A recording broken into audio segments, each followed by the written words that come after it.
حضرت عمر رضی اللہ تعالیٰ عنہ گشت کر رہے رات میں دیکھا کہ ایک جھونپڑی سے جو عورتوں کی باتوں کی آواز آ رہی ہے. کھڑے ہو گئے سننے کے لیے کہ یہ رات میں کون باتیں کر رہے ہیں. اس کی بوڑھی ماں کہتی ہے اپنی چھوٹی بیٹی سے, اپنی لڑکی سے کہ بیٹی دودھ میں پانی ملا دے.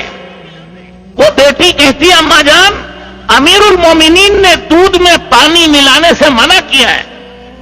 حضرت عمر نے دودھ میں پانی ملانے سے منع کیا ہے.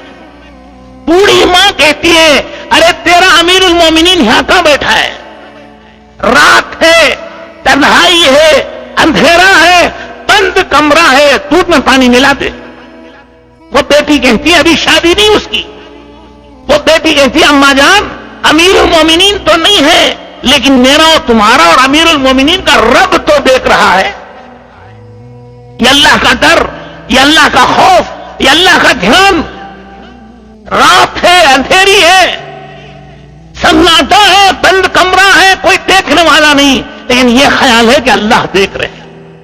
کل قیامت کے دن خدا کو منہ دکھانا ہے, اس کے سامنے کیے کا حساب دینا ہے. بزرگوں اور دوستوں اور بھائیوں, یہ بات دل میں پیدا ہوگی تو کوئی جھوٹ نہیں بولے گا, کوئی دھوکہ نہیں دے گا, کوئی غبن نہیں کرے گا. پھر دنیا امن اور سلامتی سے بھری ہوگی. ہر ایک کے دل میں آخرت کا فکر ہے, آخرت کا غم ہے. تو بزرگوں اور دوستوں اور بھائیوں, دعوت کی محنت سے اللہ یہ دن دکھائے گی.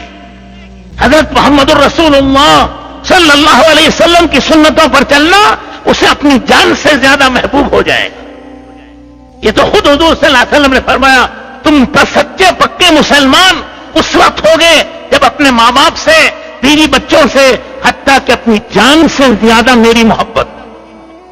حضرت عمر رضی اللہ تعالیٰ عنہ نے فرمایا یا رسول اللہ آپ مجھے سب سے زیادہ محبوب ہیں, لیکن میری جان مجھے آپ سے زیادہ محبوب. حضور اکرم صلی اللہ علیہ وسلم نے فرمایا کہ ابھی نہیں, تمہارا ایمان ابھی مکمل نہیں ہوا ہے. پھر تھوڑی دیر میں فیصلہ کیا کہ یا رسول اللہ اب آپ میری جان سے زیادہ محبوب. فرمایا الان یا عمر, اے عمر اب تم سچے پکے مسلمان بنے ہوئے. اور فرمایا تم میں سے کوئی بھی سچا پکا مسلمان اس وقت تک نہیں ہوگا جب تک کہ اپنی خواہشات میرے دین کے تابع نہ کرے.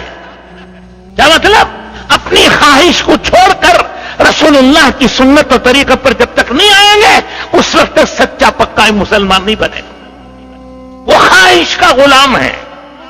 بزرگوں اور دوستوں اور بھائیوں, اللہ کے رسول علیہ السلام نے جو کچھ بھی فرمایا ہے وہ اللہ کی طرف سے ہے, اور خود اللہ نے حکم دیا ہے کہ جو کچھ میرے نبی دے اسے سیکھو, عمل کرو, اور جس سے روکے اس کو چھوڑ دو. یہ اللہ کا حکم ہے. رسول اللہ کا طریقہ وہ اللہ ہی کا طریقہ ہے. رسول اللہ کی سنت وہ اللہ ہی کی سنت ہے. رسول اللہ کا فرمان وہ اللہ ہی کا فرمان ہے. وما ينطق عن الهوى ان هو الا وحي يوحى. نبی کریم صلی اللہ علیہ وسلم جو کچھ فرما رہے ہیں وہ آپ اپنی طرف سے نہیں, اللہ کا حکم ہے, اللہ کے حکم سے فرما رہے ہیں. تو بزرگوں اور دوستوں اور بھائیوں, حضور اکرم صلی اللہ علیہ وسلم کے طریقے پر چلنا یہ انسان کی نجات اور اس کی کامیابی کا راستہ ہے. آپ نے فرمایا من احیا سنتی فقد احبنی ومن احبنی کان معی فی الجنہ. جس نے میری سنت کو زندہ کیا, عمل کیا, اس نے مجھ سے محبت کی ہے, اور جو مجھ سے محبت کریں گے جنت میں میرے ساتھ رہیں گے. دیکھا آپ نے کتنی بڑی سعادت ہے, کتنی بڑی خوش نصیبی کی بات ہے. رسول اللہ صلی اللہ علیہ وسلم کے طریقے پر چلے تو رسول اللہ صلی اللہ علیہ وسلم کے ساتھ جنت میں چلا جائے. وَمَن يُطِعِ اللَّهَ وَالرَّسُولَ فَأُولَٰئِكَ مَعَ الَّذِينَ أَنْعَمَ اللَّهُ عَلَيْهِم مِّنَ النَّبِيِّينَ وَالصِّدِّيقِينَ وَالشُّهَدَاءِ وَالصَّالِحِينَ وَحَسُنَ أُولَٰئِكَ رَفِيقًا. جو اللہ کی اطاعت کرتے ہیں, اللہ کے حکموں پر چلتے ہیں, اللہ کے نبی کی سنت پر, اللہ کے نبی کی اطاعت کرتے ہیں, کیا ہوگا؟ اللہ ان کو قیامت کے دن ان لوگوں کے ساتھ اٹھائیں گے جن پر اللہ نے اکرام کیا, انعام کیا. وہ کون؟ وہ نبیوں کی جماعت ہے. اللہ تعالیٰ اپنے ان بندوں کو جو فرما بردار ہیں اللہ کے رسول کے, قیامت کے دن نبیوں کے ساتھ اٹھائیں گے. قیامت کے دن اللہ تعالیٰ ان کو صدیقین کے ساتھ اٹھائیں گے, شہیدوں کے ساتھ اٹھائیں گے, اور قیامت کے دن اللہ پاک ان کو اولیاء اللہ کے ساتھ اٹھائیں گے. یہ جتنے اولیاء اللہ, قطب, ابدال, غوث, غوث العظم رحمت اللہ علیہم اجمعین, ان کے ساتھ اللہ اٹھائیں گے کہ دنیا میں اللہ کی اطاعت کرتے ہیں, اللہ کے رسول پاک صلی اللہ علیہ وسلم کی اطاعت و فرما برداری کرتے ہیں. کتنا سستا سودا ہے. کھانے پینے سے منع نہیں کیا, جو کام کرنے ہو وہ کرو, لیکن یہ ایک شرط ہے حضرت محمد الرسول اللہ کے طریقے پر. کھانا جانور بھی کھاتا ہے, کھانا غیر مسلم بھی کھاتا ہے, کھانا مسلمان بھی کھاتا ہے. اللہ کے حبیب حضرت محمد الرسول اللہ صلی اللہ علیہ وسلم کی سنت کے مطابق کھاؤ تو یہ کھانا عبادت, یہ کھانا شریعت ہے, یہ کھانا اس کی نجات و مغفرت کا ذریعہ ہے. ایک جانور بھی سوتا ہے, ایک غیر مسلم بھی سوتا ہے, ایک مسلمان بھی سوتا ہے.